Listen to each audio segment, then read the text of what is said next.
Most of us are haunted by the same quiet question. Why does life feel so loud, so fast, so chaotic, and yet so empty? We chase goals, approval, status, and somehow we still lie awake at night, overwhelmed, unfulfilled, spinning. But 2,000 years ago, one man ruled the most powerful empire in the world, and instead of chasing the noise, he sat in silence and asked himself better questions. His name was Marcus Aurelius, and what he discovered, alone in a war tent, facing death, betrayal and grief, could still change your life today. That's not philosophy class, that's survival, that's Stoicism. See, Meditations isn't just an old book. It's a blueprint for how to stay human when the world is trying to make you anything but. When Marcus wrote those words, he wasn't trying to be remembered. He was trying to hold on to his own sanity, his own goodness, in the middle of pain, politics and pressure most of us can't even fathom. And the crazy part, what he figured out back then, applies to everything we're still struggling with now. So if you've ever felt like you're trying to hold it all together in a world that won't stop falling apart, this is for you. Not because Stoicism is some trendy self-help hack, but because it's real, it's raw, and it's built for people like us, people who are tired of being reactive, tired of chasing meaning, and finally ready to create it. Now, if that resonates with you, even just a little, there's one simple, free way you can support what we're building here. It means a lot more than you might think. Hit that subscribe button. That's it. If you're into wisdom that actually applies to real life, you're in the right place. Let's dig into the lessons that helped an emperor stay human and can help you do the same. Marcus Aurelius didn't write Meditations for an audience. He wasn't hoping for fame, followers, or a spot on a bestseller list. He wasn't building a brand. He was writing to himself, quietly, privately, honestly. And that's exactly why it cuts deeper than most books ever could. It wasn't edited for public approval. It wasn't shaped to impress scholars or flatter emperors. It was a man, alone with his thoughts, trying to hold himself together in a world that kept trying to pull him apart. And in that brutal honesty, we find something rare, truth that hasn't been diluted by ego. He wasn't trying to sound wise. He was trying to stay decent.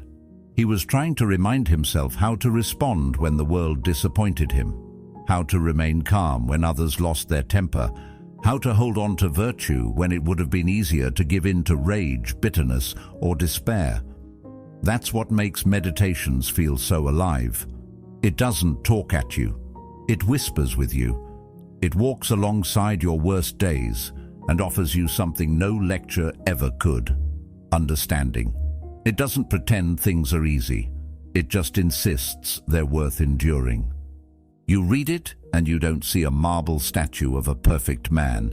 You see someone struggling, a ruler facing plagues, wars, betrayals, burying multiple children, losing his wife, and still trying to get up in the morning and act with dignity. He writes things like, "When you arise in the morning, think of what a precious privilege it is to be alive." But you know from the tone, he's probably writing that because he doesn't feel like getting out of bed. He's coaching himself, not preaching to you. And somehow, that hits harder than all the polished advice in the world. That's the strange paradox of Meditations. It was never meant to be shared, and yet that's what makes it so shareable. Its power lies in its rawness. Its unpolished nature is what gives it polish in a deeper sense. Because it's not afraid to look messy, it feels clean. Because it's not performative, it's profound. You don't feel like you're reading a philosopher on a pedestal. You feel like you're reading a man sitting in a war tent, holding a pen with one hand and holding back grief with the other. And maybe that's why, after all these years, it still resonates. Because in a world addicted to appearance, to performance, to pretending, Marcus shows us what it looks like to be real. He writes, "Waste no more time arguing what a good man should be. Be one." That line alone has outlived centuries of political theory, moral essays, and religious sermons. Not because it's perfectly worded, but because it's painfully honest.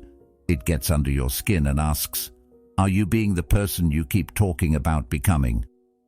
Carl Jung once said, the privilege of a lifetime is to become who you truly are. But to do that, you have to first confront the parts of yourself you'd rather hide. That's what Marcus was doing. He was confronting his ego, his anger, his fear of death, his frustration with others. And in doing so, he was doing something many of us avoid, facing the truth without flinching. That's not weakness, that's courage. And that's why Meditations endures, because it models a kind of strength that doesn't come from conquest, but from inner clarity. There's something deeply human about reading the words of a Roman emperor who admits he loses his temper, who reminds himself not to crave applause, who struggles with ambition and grief just like the rest of us. It reminds you that titles and power don't protect anyone from the human condition. Aristotle said, knowing yourself is the beginning of all wisdom. Marcus took that seriously. Every page is an attempt to know himself better, so that he could lead better, love better, live better.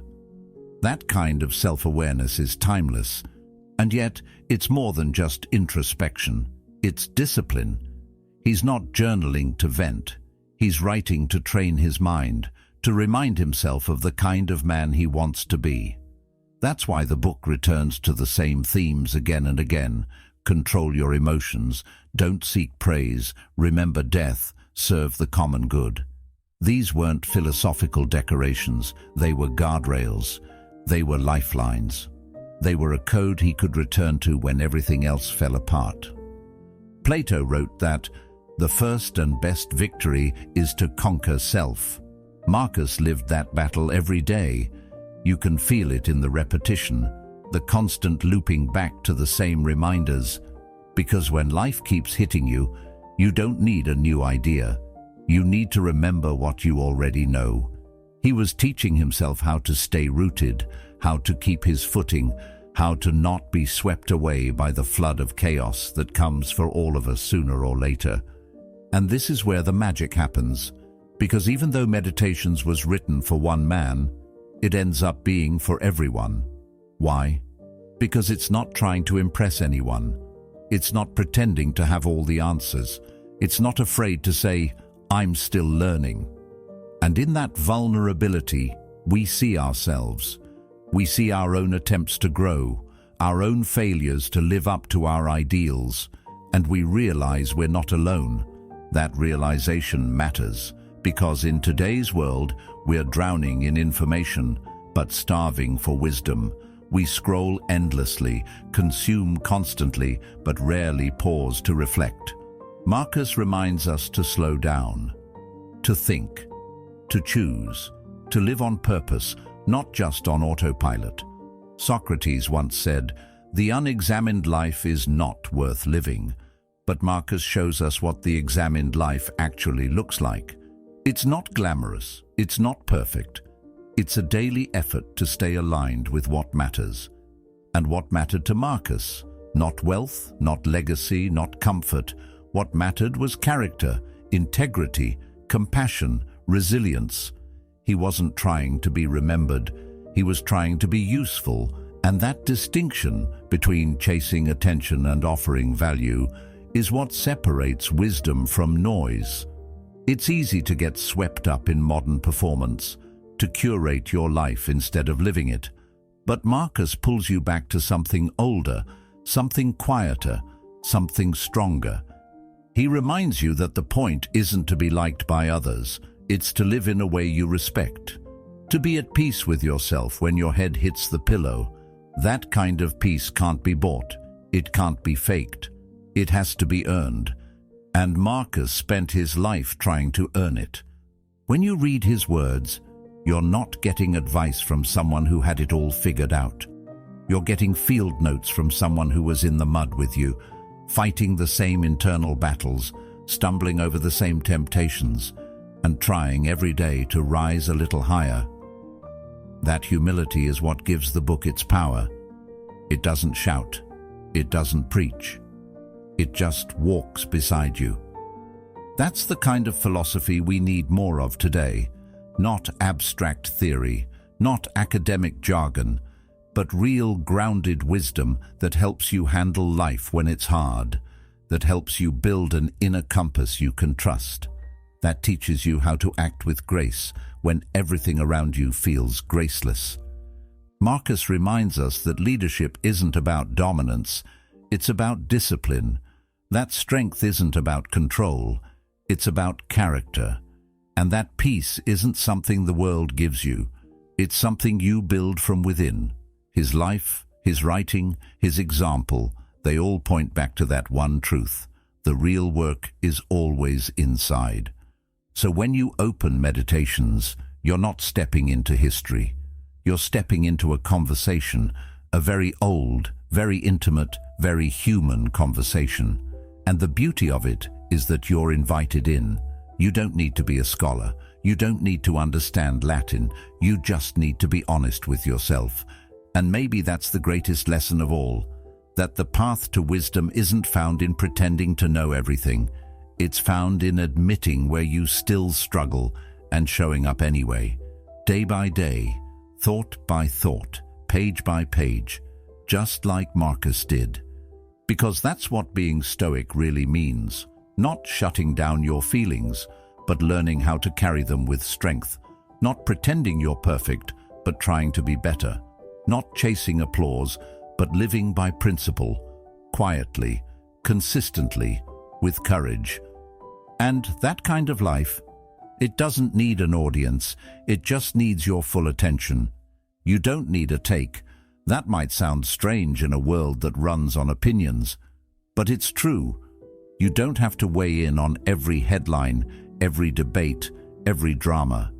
You don't need to comment, post, argue, or declare where you stand every time the world offers you a spotlight. Marcus Aurelius lived in a world full of political tension, betrayal, war, and social division. And even then he knew, the real power is in knowing when not to speak.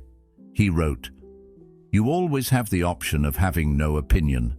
There is never a need to get worked up or to trouble your soul about things you can't control." That's more than just advice. It's a strategy. It's a form of psychological self-defense. Because every time you respond to something that doesn't need your energy, you hand over a piece of your mind. You give away focus. You lose control of your inner world. We live in a time where not reacting is treated like ignorance. Stay silent? You must not care. Don't post your take? You must not be paying attention. But Marcus wasn't trying to appear informed. He was trying to be free. And freedom, in the Stoic sense, isn't about doing whatever you want. It's about not being pulled by every passing emotion, every noise, every impulse to react. Think about the pressure we feel to respond to everything around us. Something goes viral, and there's this instant urge. What do I think about it? Do I agree or disagree? Am I on the right side of this? But that pressure comes with a cost. It costs you clarity. It costs you peace. And more importantly, it distracts you from the only thing you can truly control, your own behavior. Carl Jung once said, "Where wisdom reigns, there is no conflict between thinking and feeling." But that harmony only happens when we pause long enough to observe our own mind before jumping in. Not every thought is worth expressing. Not every issue needs your take. And not every moment requires you to take a stand, especially when that stand is based more on fear of judgment than actual conviction. This isn't about apathy, it's about discernment. Marcus wasn't passive, he was deliberate. He knew how to filter what entered his consciousness. He trained himself to recognize which things deserved his energy and which were just noise, because noise can feel urgent. It wants your attention, it begs for a reaction, but it rarely offers anything in return. Wisdom, on the other hand, waits, it observes, It sees the storm, but doesn't step into it unless it's necessary. Aristotle said, "To avoid criticism, say nothing, do nothing, be nothing." But Marcus wasn't trying to avoid criticism, he just wasn't controlled by it. He didn't speak just to be heard. He spoke when it served the moment, when it aligned with his principles, when silence would have been dishonest. And that's the real difference. Silence isn't weakness when it's chosen from strength. It becomes weakness when it's used to hide. We've all had moments where someone said something wrong, something offensive, something clearly out of line, and we jumped in. But later, we felt exhausted, not because we stood up for something, but because deep down, we knew our reaction wasn't from clarity. It was from reflex, from ego, from the need to be seen as right. Marcus trained himself to question that impulse, not to suppress his voice, but to elevate his character. And this training, it wasn't theoretical. He was the most powerful man in the world. Every day, he dealt with flattery, betrayal, crises, and manipulation. But instead of getting caught in the whirlwind of politics and emotion, he returned again and again to the same question: is this worth my peace? That question, is this worth my peace, could save you hours of stress every week. You see a post online, it bothers you.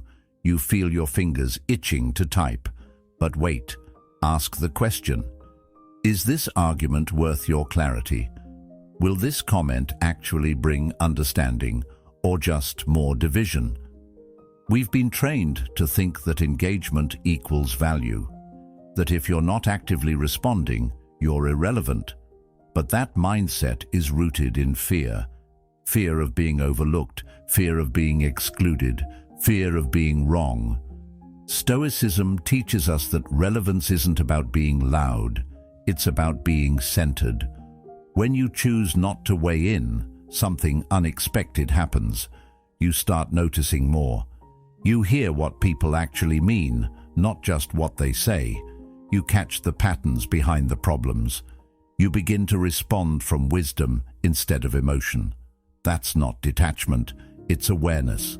It's the ability to sit in silence and listen to life before adding your own voice to the mix. Socrates, in his commitment to self-knowledge, was famous for saying, "I know that I know nothing." That wasn't defeat, it was liberation. Because once you stop needing to appear all-knowing, you free yourself to actually learn. And real learning starts with silence. That silence can feel uncomfortable at first, especially when everyone else is shouting. But give it time, let it deepen, let it become your default mode, observing first, then choosing. And not choosing by impulse, but by value. What's important to you? What do you stand for? What matters when the noise fades? Marcus wasn't trying to escape life. He was trying to engage with it more wisely. He knew that the mind is like a city, it needs gates. Not every voice deserves entry. Not every opinion deserves attention. Not every emotion needs a reaction. And this mental gatekeeping, this choice to pause, is what creates inner stability. It's easy to mistake silence for indifference. But the Stoics saw silence as strength. They understood that not all battles are worth fighting. Some are distractions dressed as purpose. Some are emotional traps. Some are just chaos looking for company. And if you're not careful, you become part of the noise you were trying to escape. Think about how much energy we waste trying to defend our identity, trying to explain ourselves, trying to prove we're good, moral, thoughtful, smart. But here's a hard truth. The people who already believe in you don't need convincing, and the people who are committed to misunderstanding you won't be swayed by any argument. So what if you stopped trying? What if you let your actions be your defense? What if you let your peace speak for itself? There's a story about Plato being slandered by someone in public. A friend urged him to respond, to defend himself. Plato calmly replied, "I will live in such a way that no one will believe him." That's the essence of Stoicism. Integrity, not argument. Action, not opinion. Character, not clapbacks. You don't have to win every debate. You don't have to clear up every misunderstanding. Sometimes the best response is to live so clearly that people can't twist your truth. And that kind of clarity, of purpose, of identity, of values, can only grow in silence. The truth is, your opinion is precious. It's not meant to be tossed into every fight. It's meant to be cultivated, sharpened, deepened, so that when you do choose to speak, your words actually carry weight. And here's something you might not expect. The more you practice this, the more people begin to respect you. Not because you're loud, but because you're steady. Because in a world of noise, your silence stands out. Your calm becomes a kind of authority, and your restraint becomes a kind of power. That's what Marcus was building, a quiet power, a durable peace. Not because life was easy, but because he refused to be a slave to his own reactions. So the next time you feel the urge to weigh in, to jump into the debate, to prove your point, to set the record straight, pause, breathe, ask yourself, is this noise or is this necessary? Am I being pulled or am I choosing? Because that pause might be the most stoic thing you do all day. And that's the real lesson here. Silence isn't the absence of a voice, it's the presence of strength. It's the space between stimulus and response, the space where your freedom lives, the space where your peace waits. So no, you don't have to weigh in. You don't have to have a take. You don't need to stamp every moment with a label. What you need is a mind that's free. Let that be your power. Let that be your peace. He wasn't pretending to be flawless. He was holding himself accountable, one mistake at a time. Most of his wisdom comes from where he fell short. That's not weakness. That's exactly what growth looks like. Marcus Aurelius, the emperor of Rome, the most powerful man in the world at the time, didn't sit on a golden throne and write meditations to impress anyone. He didn't craft it to gain followers, boost his image, or secure a legacy. That's what makes it powerful. It was private, honest, sometimes painfully so. It was a journal, a conversation with himself. And in that conversation, you don't find a man bragging about his triumphs. You find a man admitting, again and again, where he slipped, where his emotions got the best of him, where his ego crept in, where he forgot his values. He wrote, "When you wake up in the morning, tell yourself, the people I deal with today will be meddling, ungrateful, arrogant, dishonest, jealous, and surly." That's not a motivational quote.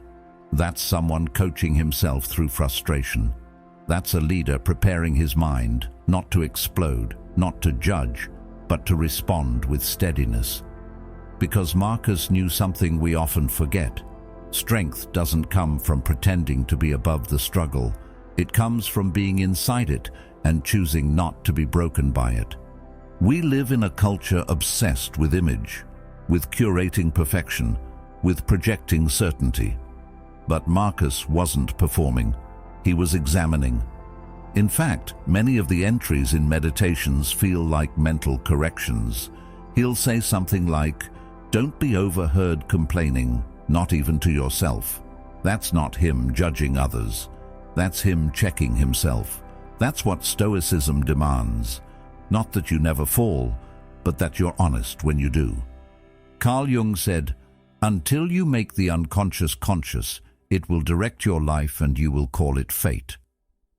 Marcus was doing exactly that, bringing the unconscious to light. Every frustration, every flaw, every emotional spiral, he didn't bury them. He wrote them down, he looked at them, and in doing so, he refused to let them own him. Growth doesn't look like a highlight reel.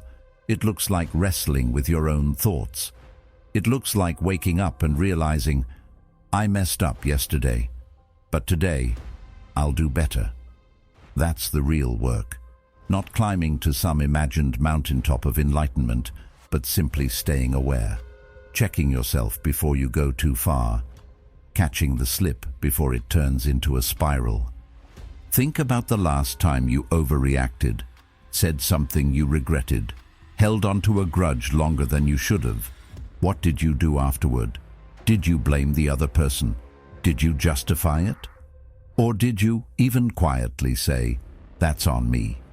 That moment right there, that tiny acknowledgement, is what Marcus practiced every day. And that's where growth lives. Not in perfection, but in self-awareness. Aristotle wrote, "Knowing yourself is the beginning of all wisdom." Marcus took that literally. Every day he checked in, not with others, but with himself. Am I being ruled by fear, by anger, by ego? These weren't passing thoughts. They were his daily practice, his form of discipline, his mirror. And that's the difference between someone who wants to look wise and someone who becomes wise. One avoids mistakes, hides them, denies them. The other exposes them, examines them, learns from them. In one passage, Marcus reminds himself, "If someone is able to show me that what I think or do is not right, I will happily change, for I seek the truth." That level of humility from an emperor is staggering, and it's not just poetic, it's powerful, because true growth doesn't come from clinging to being right. It comes from being willing to change your mind when a better truth presents itself. And isn't that the battle most of us fight every day? The tension between wanting to look right and actually being right. Between defending our pride and admitting we've got more to learn. Marcus leaned into that tension. He let it teach him. Plato once said, "The first and greatest victory is to conquer yourself." That's exactly what Marcus was attempting, daily, quietly, imperfectly. He wasn't at war with armies alone. He was at war with himself, with his impulses, his frustration, his need to control, his desire to retaliate, his hunger for recognition. He met these enemies not with force, but with awareness, and sometimes with surrender. That's what accountability is. Not punishment, not shame, but presence, owning your part, seeing yourself clearly, and choosing every time to rise a little higher. Marcus didn't celebrate himself in his writings. He corrected himself over and over again. He would write things like, "At every hour, give your full concentration. Do everything as if it were the last thing you were doing in your life."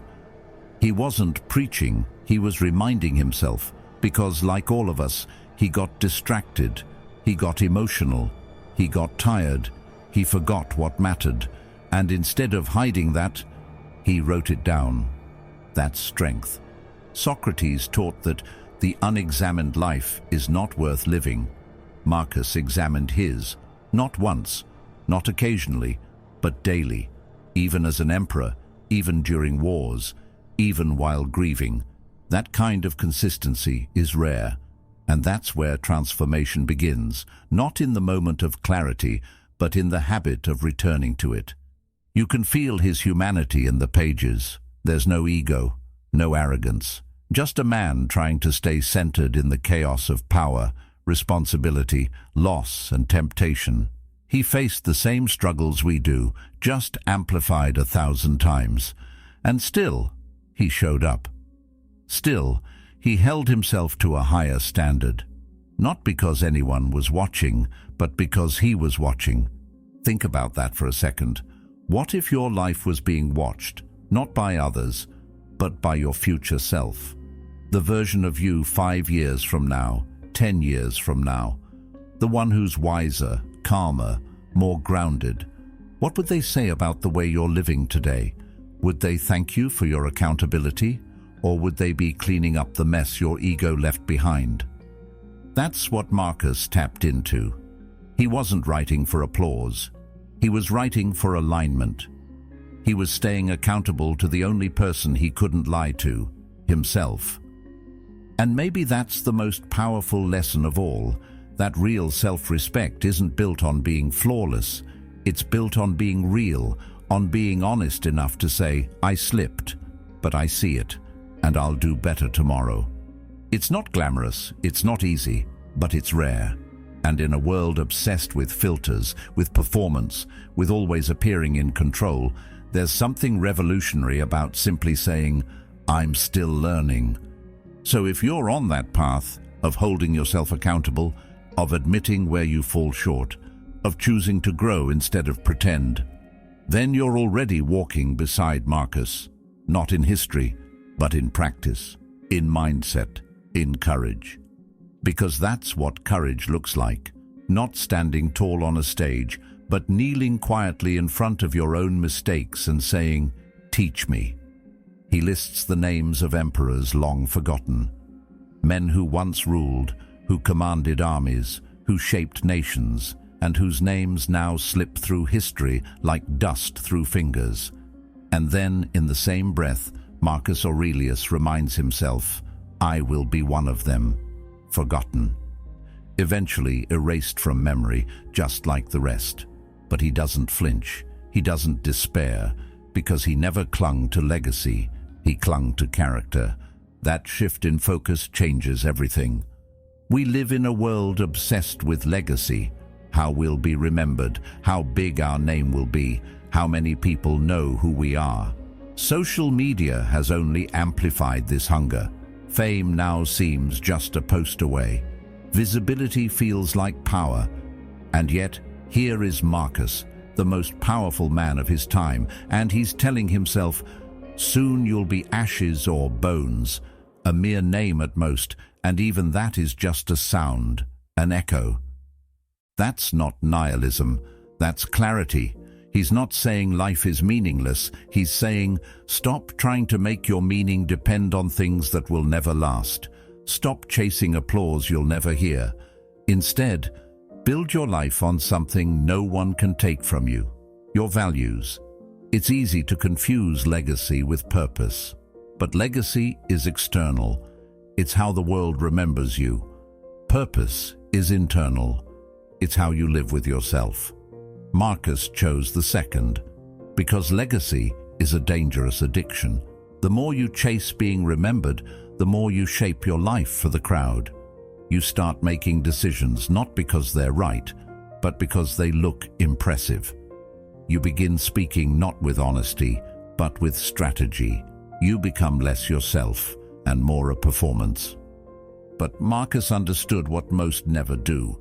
You can't control how you'll be remembered. You can only control how you show up, what you stand for, what kind of person you are when no one's watching.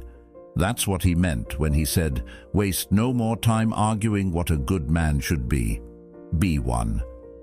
Not because people are watching, but because you are watching. Plato wrote, the first and greatest victory is to conquer yourself. Marcus took that seriously. His victory wasn't over the Parthians or Germanic tribes.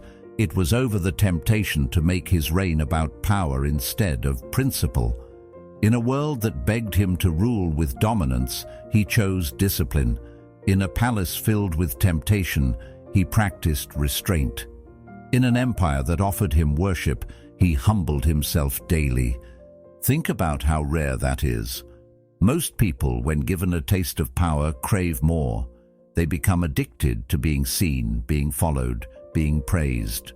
They want to build monuments, not just of stone, but of image. But Marcus saw through all that. He knew fame was fleeting. Praise is temporary. The crowd is fickle. What lasts is character. What matters is virtue. What endures is integrity.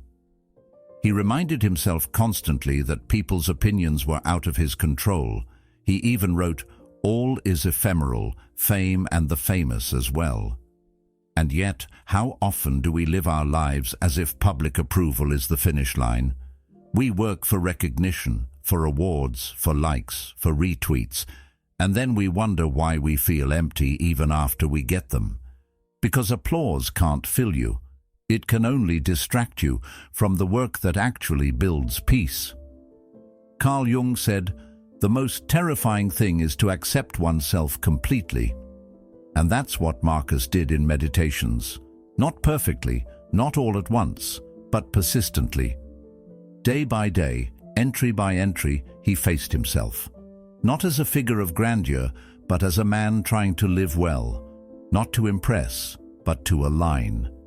He knew his name would fade, but his soul, that was his responsibility, that was his masterpiece, and that's why, even though he knew he'd be forgotten, he wrote anyway, not to be remembered, but to remember himself, to keep himself centered, aligned, awake. Socrates was once told that the oracle at Delphi proclaimed him the wisest man in Athens. But Socrates didn't let it inflate his ego. He doubled down on his quest for truth, for inner clarity. He said, "I know that I know nothing." Because the goal was never to appear wise, it was to live wisely. The same thread runs through Marcus. He didn't care about appearing moral, he cared about becoming moral. And that's the invitation Stoicism extends to us, not to chase the spotlight, but to light our own path, to measure ourselves not by external applause, but by internal alignment. Did I live today in a way that reflects my values? Did I hold myself to the standard I claim to believe in? Did I do the right thing even when no one clapped? These are the questions that matter. Legacy is loud, character is quiet. Legacy wants a crowd. Character just needs a conscience. Legacy asks, "What will they say about me?" Character asks, "What do I know to be true?" And here's the irony. If you live for legacy, you may lose both legacy and character. But if you live for character, sometimes legacy follows anyway, quietly, naturally, as a side effect, not a goal. Marcus didn't make decisions with history in mind. He made decisions with virtue in mind, and because of that, history remembers him, not for his conquests, but for his convictions. He reminds us that the size of your stage doesn't determine the strength of your soul. You don't need to lead an empire to live with integrity. You don't need a title to practice humility. You don't need 1,000,000 followers to be grounded in purpose.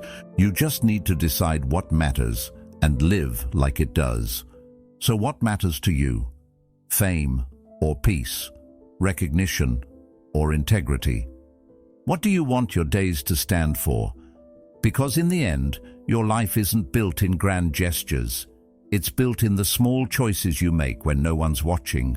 It's built when you return the shopping cart, when you admit you were wrong, when you stay honest even when it costs you, when you keep your word, not for credit, but because it's who you are. Marcus wrote, "If someone can prove me wrong and show me my mistake, I will gladly change."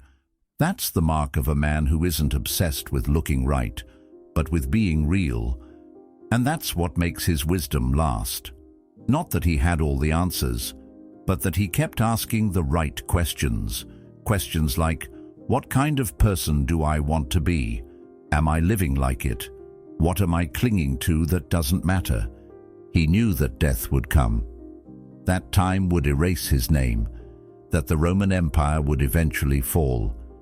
But he also knew that the human soul is timeless, that courage is timeless, that discipline, humility, compassion and reason, they echo far beyond any headline or statue. So maybe the goal isn't to be remembered.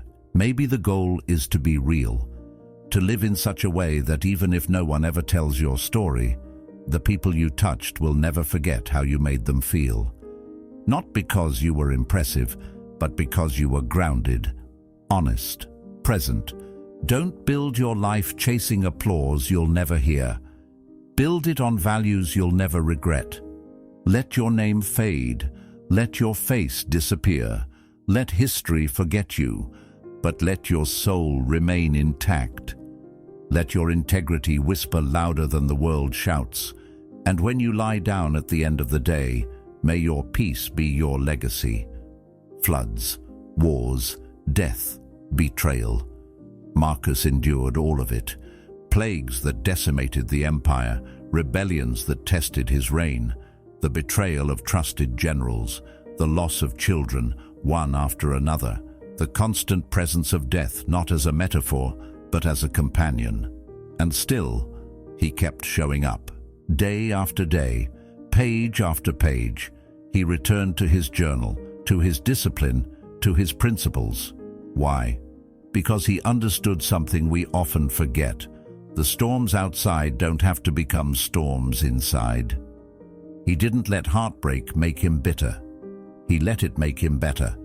And there's a massive difference between the two. Bitterness is easy. It's automatic. When life hurts you, when people disappoint you, when the world feels unfair, it's natural to armor up, to close off, to see everything through the lens of pain. But Marcus knew that once you let pain twist your perspective, you lose the only thing you truly control, your character.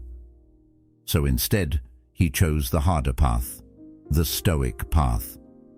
He didn't suppress the pain, he studied it, he examined it, he let it shape him without defining him. He wrote, "You have power over your mind, not outside events. Realize this, and you will find strength." That wasn't theory, that was survival, because outside events were a relentless flood. Plagues, civil unrest, war on multiple borders, personal tragedy. Marcus could have collapsed. He could have turned cruel, detached, cynical, but he didn't. He chose to keep showing up, fully, honestly, even when it broke his heart. He lost his children and still reminded himself not to expect permanence. "You could leave life right now," he wrote. "Let that determine what you do and say and think." This wasn't morbid. It was grounding. It was his way of staying connected to what mattered. Because when death sits close, you stop wasting time. You stop taking people for granted. You stop running from discomfort and start showing up for life exactly as it is, even when it hurts. Especially when it hurts. He didn't glamorize suffering, but he didn't avoid it either. He believed deeply that pain is a teacher, not a punishment, a lesson in what we value, a mirror of our ego, a test of our principles. Carl Jung once said, "There is no coming to consciousness without pain." Marcus lived that. He didn't escape the darkness. He walked through it, wrote through it, grew through it. Every line of Meditations is a man wrestling with heartbreak, disappointment, injustice, and still choosing virtue. Think about that the next time life punches you in the gut, when you feel abandoned, when your plans fall apart, when someone you trust turns their back. You have two choices, harden or grow. Marcus chose to grow. He could have used power to numb himself, distraction, pleasure, anger, but he didn't. He chose to face reality, fully awake. He reminded himself, if it is endurable, then endure it. Stop complaining. That wasn't coldness, that was resilience. It was a refusal to be ruled by resentment. Betrayal, he faced it.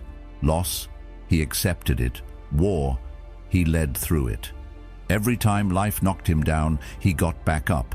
Not because he was invincible, but because he was grounded in values, in discipline, in the constant reminder that this moment, no matter how painful, was shaping him.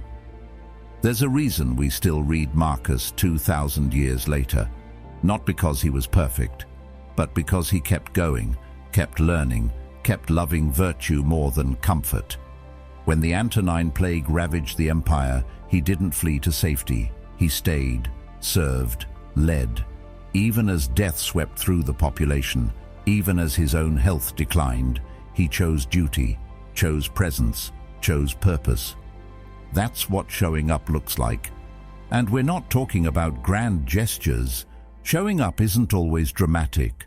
Sometimes it means simply getting out of bed when you don't want to, writing the truth when it scares you, being kind when your heart is still broken, owning your emotions instead of unloading them on others, choosing the next right thing when everything feels wrong. Showing up isn't about being unshakable. It's about being committed. Committed to growth, committed to your principles, committed to living with clarity even in chaos. Aristotle once said, "We are what we repeatedly do." Excellence, then, is not an act, but a habit. Marcus made showing up a habit, not a one-time act of bravery, but a repeated discipline, a decision made each day, not to give up, not to numb out, not to let bitterness take root. He chose to believe that life was still worth showing up for, even when it broke him, especially when it broke him, because heartbreak doesn't have to end you.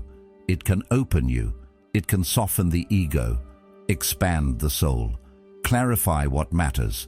Pain has that power, if you let it teach you. Socrates, even on trial for his life, refused to abandon his principles. He didn't beg, didn't flatter, didn't sell out. He stood in truth, calmly, firmly, fully present.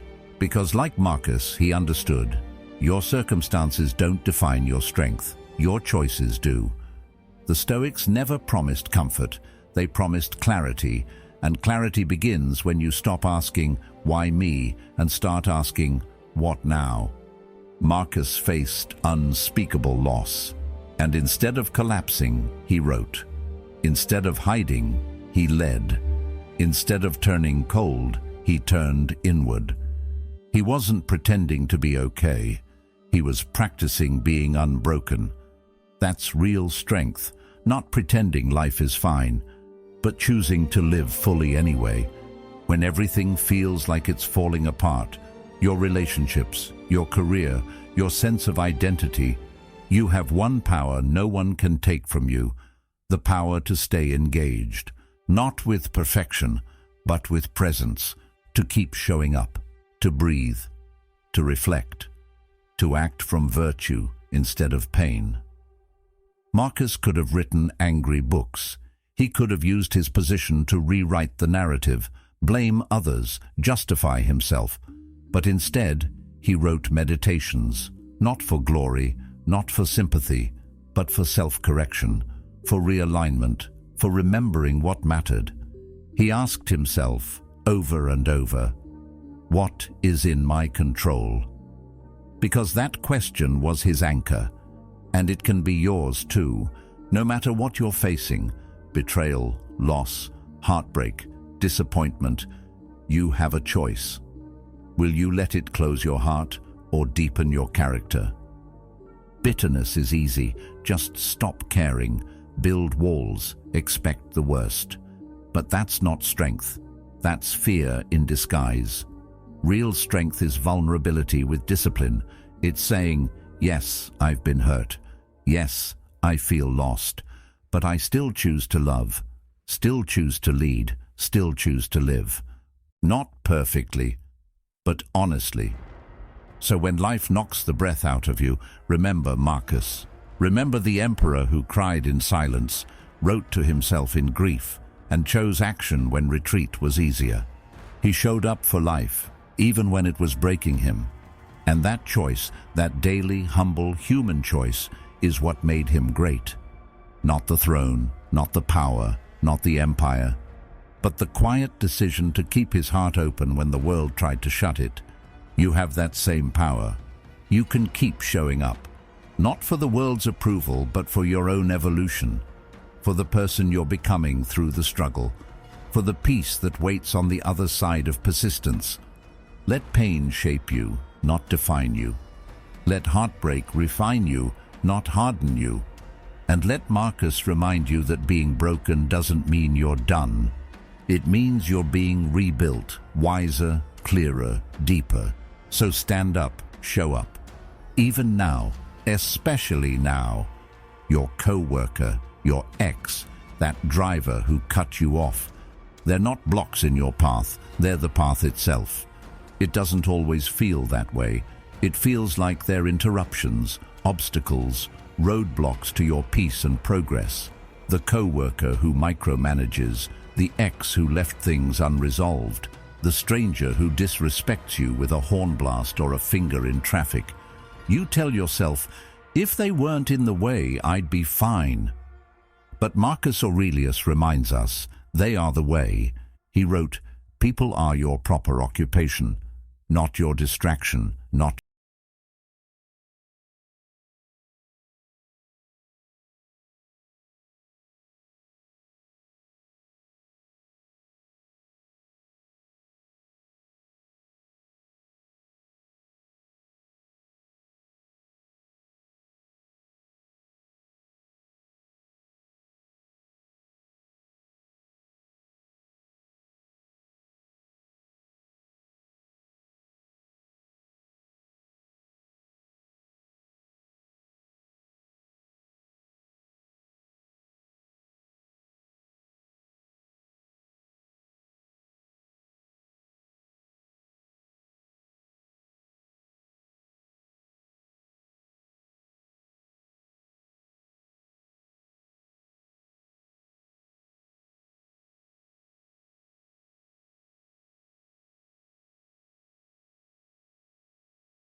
but as a human being.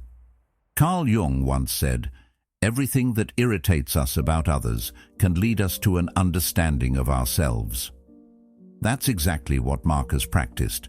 He didn't just tolerate people, he used his reactions to them as signals. If he felt anger rising, that was an invitation to study it. If he felt superior, that was a cue to check his pride. If he felt annoyed, that was a challenge to choose patience. This isn't about letting people walk all over you. It's about not letting them knock you off your path. The truth is, anyone can meditate in a quiet room. The real work is staying centered when someone is disrespectful in a meeting, when your ex texts something passive-aggressive, when someone cuts you off in traffic and your instinct is to respond with rage. Marcus didn't aim to control others. He aimed to control himself. And that's the only real power any of us have. He reminded himself, it's not things that upset us, but our judgments about them. He extended that wisdom to people. He knew people don't upset us just by existing. It's our expectations, our attachments, our reactions to who we think they should be that upset us. So what if we dropped the judgment? What if we saw each difficult person as a trainer showing up to refine our patience, to sharpen our understanding, to expose the parts of us that still need work? You don't need more peace and quiet to grow. You need the humility to see growth in chaos, in conflict, in discomfort. That means your co-worker's constant negativity. That's your training ground for compassion. Your ex's bitterness, a test of your boundaries. That rude driver, a masterclass in self-regulation. They're not obstacles, they're the curriculum. Think about it like this. You're a sculptor, and these people are the chisels. Not because they're always right, but because they shape you. They force you to clarify your values, your reactions, your identity. Plato wrote, "Be kind, for everyone you meet is fighting a hard battle." Marcus didn't use this idea to excuse poor behavior, but to remind himself that empathy is part of strength, that understanding is part of wisdom, and that kindness isn't weakness, it's evidence of inner mastery.